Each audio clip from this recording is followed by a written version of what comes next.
Hello everyone, welcome. এটা হচ্ছে আজকে আমার আউটফিট আর আমি করছি আজকে অ্যাঙ্কারিং। কেমন লাগছে আমাকে কমেন্টে জানাতে কিন্তু ভুলবে না।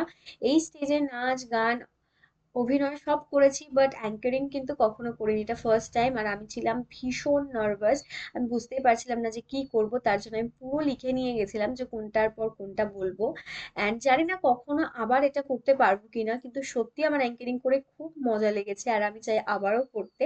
আশা করছি কোনো না কোনো দিন এরকমও সুযোগ আসবে যে আমি আবার করতে পারবো এটাকে। অ্যান্ড তৃষা অনেক হেল্প করেছে আমাকে, তার জন্য অনেক থ্যাংক ইউ। অ্যান্ড এখানে স্যারকে উত্তরীয় পড়িয়ে দেওয়া হচ্ছিল, তারপরে স্যার কিছু বক্তব্য করে নিলেন আমাদের সবার উদ্দেশ্যে।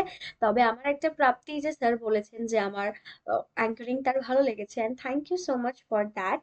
অ্যান্ড আরেকটা জিনিস আমার বলার আছে যে একটা আর্টিস্ট হতে গেলে না সবার আগে যেটা ত্যাগ করতে হয় সেটা হচ্ছে অহংকার আর মানে টাকা পয়সার প্রতি টান, ভালোবাসা। এই দুটো জিনিস আই থিঙ্ক ত্যাগ করতেই হয়, না হলে আর্টিস্ট হওয়া যায় না।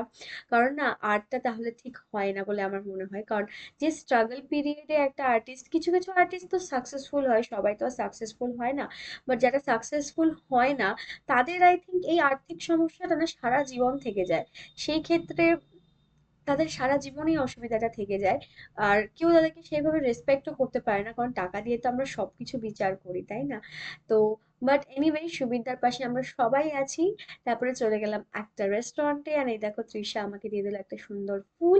আর তোমাদের ভিডিওটা কেমন লাগছে কিন্তু কমেন্টে জানাতে ভুলবে না। খেয়ে নিলাম আমরা আমাদের lunch, and yes, that's it for the video. See you, by.